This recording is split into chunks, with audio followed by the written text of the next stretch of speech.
Bismillahirrahmanirrahim. Assalamualaikum warahmatullahi wabarakatuh.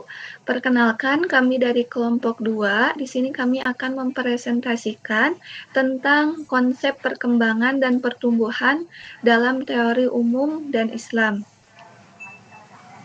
Sebelumnya, saya ucapkan terima kasih kepada yang terhormat, yaitu Ibu Fadila Ayuning Tias MPD sebagai dosen pengampu mata kuliah Dasar-Dasar Pendidikan Anak Usia Dini.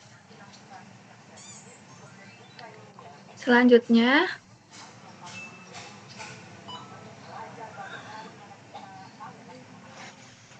di sini saya akan memperkenalkan diri saya terlebih dahulu.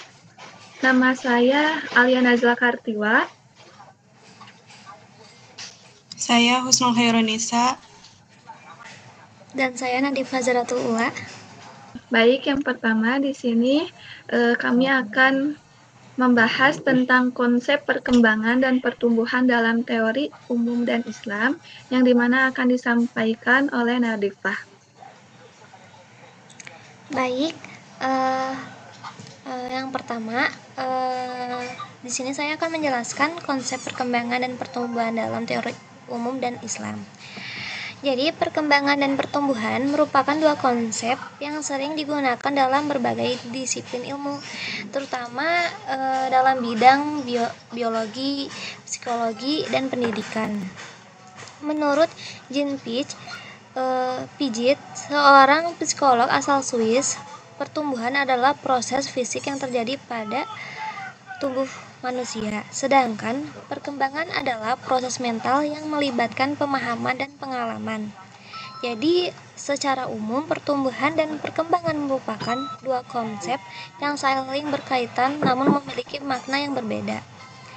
Pertumbuhan lebih menekankan pada aspek fisik dan kuantitatif, sementara perkembangan lebih menekankan pada aspek psikologis dan kualitatif.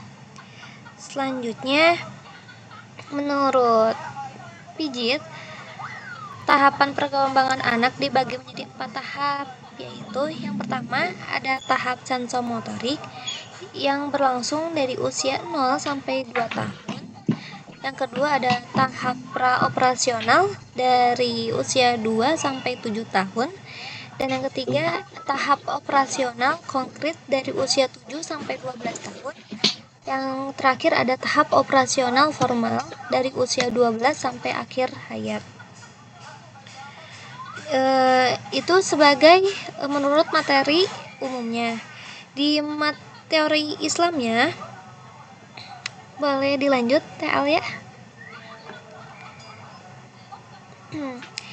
Menurut teori Islam, konsep ini juga dijelaskan dalam Al-Quran, khususnya dalam Quran Surah Al-Insyiqaq ayat 19 dan Quran Surah Al-Mu'minun ayat 12-15. Jadi pembahasan ini akan menggunakan kedua konsep tersebut dalam perspektif teori umum dan Islam. Dalam Quran Surat Al-Insyiqaq ayat 19, Allah berfirman, sesungguhnya kamu akan melalui tahap yang demi tahap dalam kehidupan. Jadi manusia itu lahir gak langsung dewasa, tapi itu ada tahap-tahapannya. Kan sudah dijelaskan, ayat ini menunjukkan bahwa manusia mengalami perkembangan yang bertahap dari satu fase ke fase lainnya, baik dalam aspek fisik, mental, maupun spiritual. Dalam Islam, kehidupan manusia dibagi menjadi beberapa tahap. Boleh dilanjut lagi, Teh Alia, slide-nya. Yang pertama, janin dalam kandungan proses penciptaan.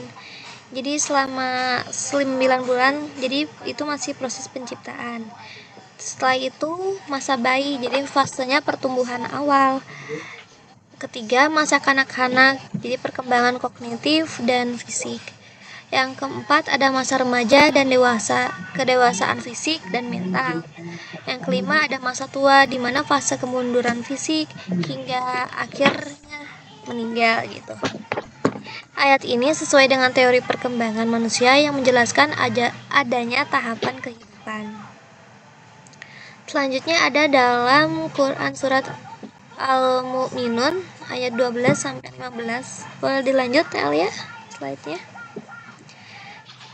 Yang artinya, dan sesungguhnya kami telah menciptakan manusia dari api atau berasal dari tanah. Kemudian kami menjadikannya air mani yang disimpan dalam tempat yang kokoh atau rahim. Kemudian air mani itu kami jadikan segumpal darah, lalu segumpal darah itu kami jadikan segumpal daging. Lalu segumpal daging itu kami jadikan tulang belulang. Lalu tulang belulang itu kami bungkus dengan daging, kemudian kami jadikan dia makhluk yang berbentuk lain. Maka Maha Suci Allah pencipta yang paling baik. Kemudian sesungguhnya setelah itu kamu sekalian benar-benar akan mati. Kemudian sesungguhnya kamu sekalian akan dibangkitkan dari kuburmu pada hari kiamat. Dalam ilmu embriologi modern yang menjelaskan proses perkembangan manusia dalam kandungan secara bertahap. Boleh dilanjut, Teh Alia? Slide-nya.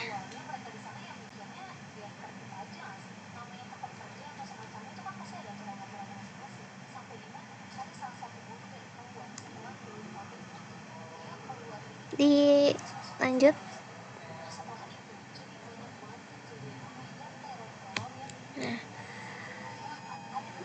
Dalam surah Quran surah Al-Mu'minun ayat 12 sampai 15 dijelaskan kandungan secara bertahap. Yang pertama itu ada nutfah atau air mani, tahap pembuahan. Yang kedua ada alaqah, segumpal darah yang melekat di rahim atau bisa disebut fase embrio awal. Yang ketiga ada mudghah, segumpal daging, perkembangan janin lebih lanjut. Yang keempat ada tulang belulang yang pembungkusan dengan daging, pembentukan struktur tubuh tuh. Terus yang kelima ada peniupan ruh, proses penyempurnaan manusia sebagai makhluk hidup. Yang keenam ada kematian dan kebangkitan.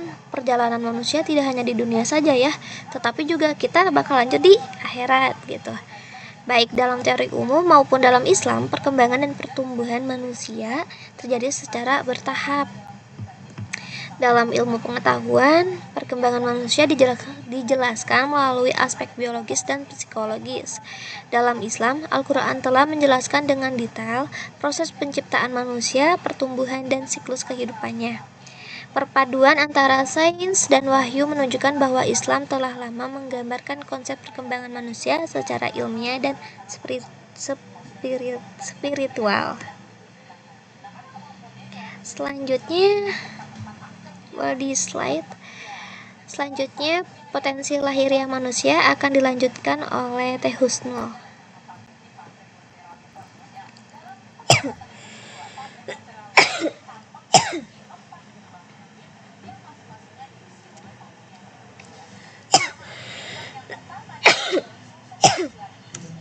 Baik, di sini saya akan sedikit menjelaskan tentang potensi lahiriah manusia. Potensi lahiriah manusia adalah kemampuan bawaan yang dimiliki manusia untuk hidup dan bertindak sesuai jati diri, termasuk potensi fisik, indera, dan naluri. Potensi manusia lainnya adalah potensi ruhani dan akal. Kemudian, potensi lahiriah manusia ini merujuk pada kemampuan fisik dan karakteristik yang dimiliki seseorang sejak lahir. Ini juga termasuk hal-hal seperti kesehatan fisik, kekuatan, kecepatan, kelincahan, dan faktor-faktor genetik lainnya. Kemudian, potensi lahiriah juga dapat mencakup faktor-faktor seperti tinggi badan, struktur tulang, dan predisposisi genetik terhadap penyakit tertentu. Namun, pentingnya untuk diingatkan bahwa potensi lahiriah hanyalah salah satu aspek dari potensi manusia secara keseluruhan, yang juga mencakup aspek-aspek seperti kemampuan kognitif, emosional, dan sosial. Kemudian, manusia tidak semata-mata hadir langsung di dunia, akan tetapi Allah telah mengirimkan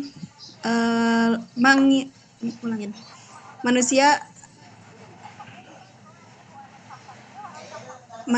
ada tidak semata-mata hadir langsung di dunia, akan tetapi Allah telah mengirimkannya lahir ke dunia dengan perantara seseorang, yaitu seseorang ibu.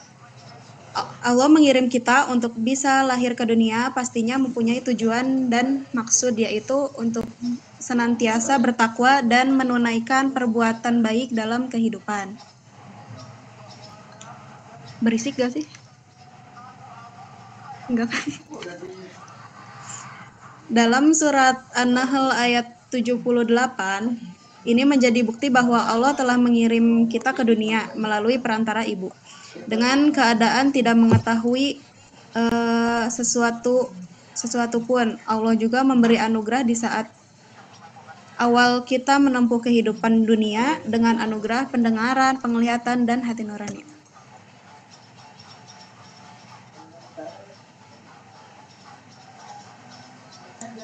Ayat tersebut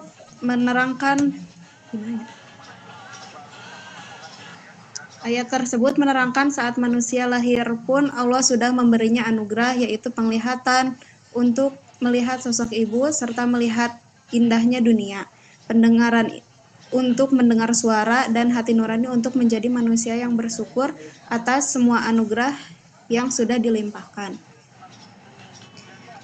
Kemudian Al-Misbah M. Quraish Shihab menjelaskan bahwa makna dari kata al-faidah dalam surat itu bentuknya jamak, yaitu fuad, dan terjemahkan dengan Al-Misbah M. Quraish Shihab menjelaskan makna dari kata al-afidah dalam surat ini adalah bentuk jamak dari fuad yang diterjemahkan dengan aneka hati. Maksud dari aneka hati itu adalah untuk mengarahkan seseorang agar tidak terjerumus dalam kesalahan dan kedurhakaan.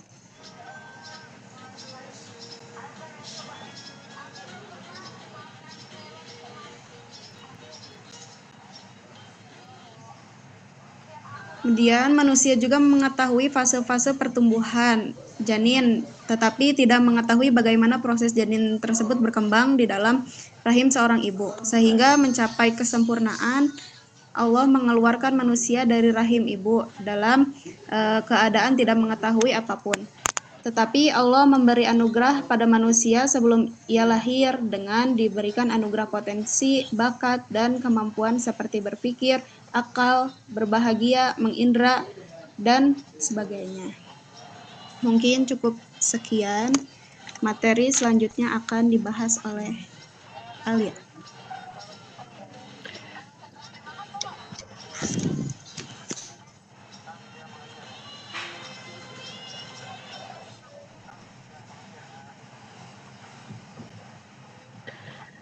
Baik, di sini saya akan membahas tentang potensi indrawi.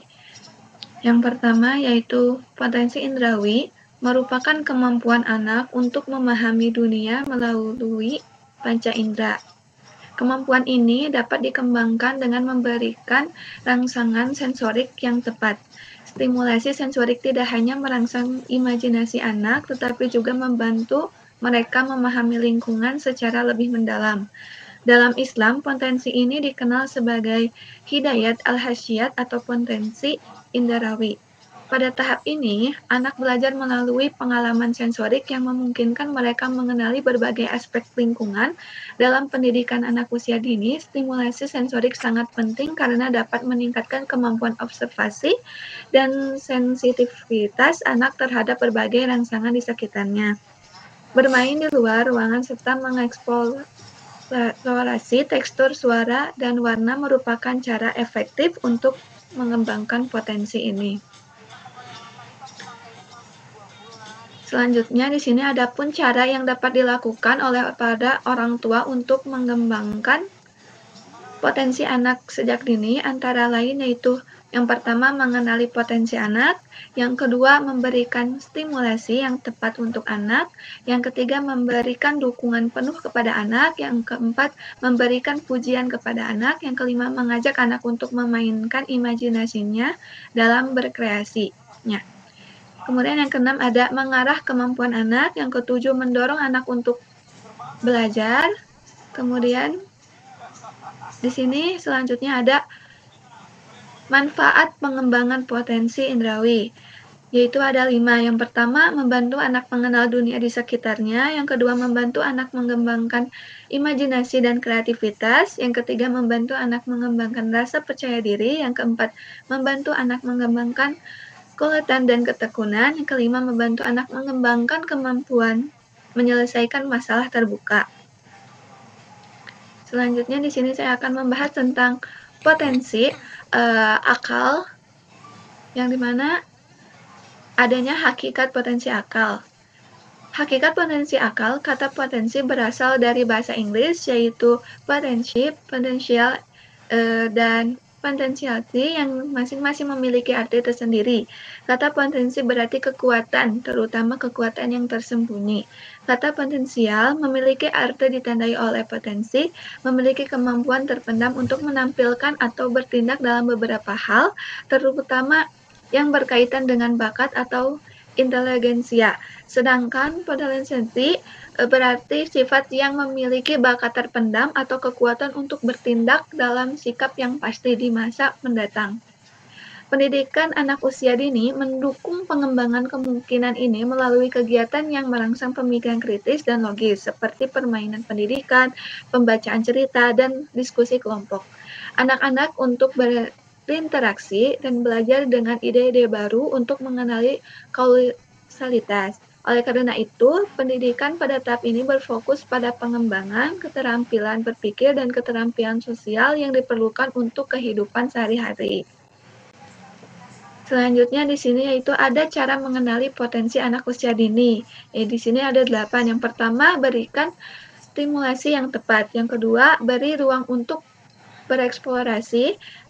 Yang ketiga yaitu membangkitkan minat anak.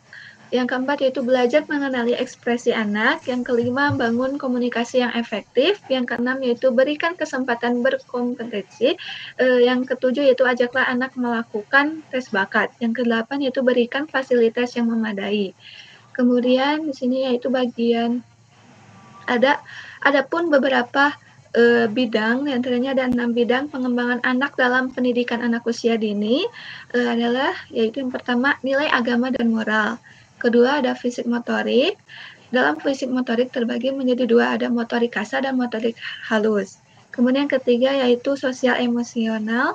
Yang keempat ada kognitif anak. Yang kelima bahasa, yang keenam seni. Selanjutnya di sini saya akan membahas tentang konsep fitrah. Mungkin yang pertama di sini akan memaparkan tentang fitrah anak. Fitrah anak merupakan fondasi utama yang perlu dibangun melalui pengalaman pendidikan yang tepat. Dengan memahami karakteristik anak, pendidikan dapat merancang metode pembelajaran yang efektif untuk mendukung perkembangan mereka secara optimal. Dalam konteks pendidikan anak usia dini, fitrah mengacu pada potensi dasar yang dimiliki setiap anak sejak lahir. Dari perspektif Islam, fitrah mencakup berbagai aspek baik fisik maupun spiritual yang siap dikembangkan melalui pendidikan dan lingkungan yang mendukung. Di sini ada potensi, 3 potensi yaitu yang meliputi yang pertama potensi indrawi kemampuan manusia dalam merasakan dan berinteraksi dengan lingkungan sekitar melalui panca indera. Yang kedua yaitu potensi berpikir, kemampuan untuk menganalisis, mengenalar, dan mempertimbangkan berbagai kemungkinan. Yang ketiga yaitu potensi spiritual, kecenderungan manusia untuk mengenal, memahami, dan mengabdikan diri kepada Tuhan. Selanjutnya di sini yaitu saya akan memaparkan tentang klasifikasi fitrah manusia. Di sini ada 5 klasifikasi fitrah manusia. Yang pertama, fitrah keimanan. Setiap anak dilahirkan telah dianugerahi potensi fitrah keimanan, ruh atau manusia. Yang kedua, fitrah bakat dan kepemimpinan. Setiap anak memiliki potensi unik, produktif yang merupakan panggilan hidupnya yang akan membawanya kepada peran spesifik peradaban. Yang ketiga yaitu fitrah belajar dan menalar setiap anak. Setiap anak adalah pembelajaran tangguh dan hebat dan sejati. Yang keempat yaitu fitrah individualitas dan sosialitas. Umur kurang dari 7 tahun, anak belum punya tanggung jawab moral dan sosial. Yang kelima itu di sini ada fitrah jasmani, fisik dan sehat gitu ya. Fitrah jasmani atau fisik dan sehat. Sejak lahir, anak membawa potensi fisik yang cenderung bergerak dan aktif, serta panca indera yang suka berinteraksi dengan bumi dan kehidupan. Nah, yang terakhir ini pada intinya di sini terdapat kesimpulan yang dimana pendidikan anak usia dini bertujuan untuk mempersiapkan tumbuh dan secara optimal, mengembangkan anak-anak dengan mempertimbangkan pemahaman mereka tentang kemungkinan dan konsep sifat mereka, karena pendekatannya yang holistik dan inklusif. Pendidikan anak usia dini berfokus tidak hanya pada aspek akademik, tetapi juga pada perkembangan emosional, sosial, dan spiritual anak-anak. Ini penting untuk memastikan bahwa anak-anak yang siap memasuki pendidikan formal dan bersaing dalam kehidupan. Mungkin ini cukup sekian dari kesimpulan dari tentang konsep perkembangan dan pertumbuhan dalam teori umum dan Islam di mata kuliah dasar-dasar pendidikan anak usia dini. Nah, selanjutnya silakan teman-teman yang ingin bertanya bisa ditulis di kolom komentar.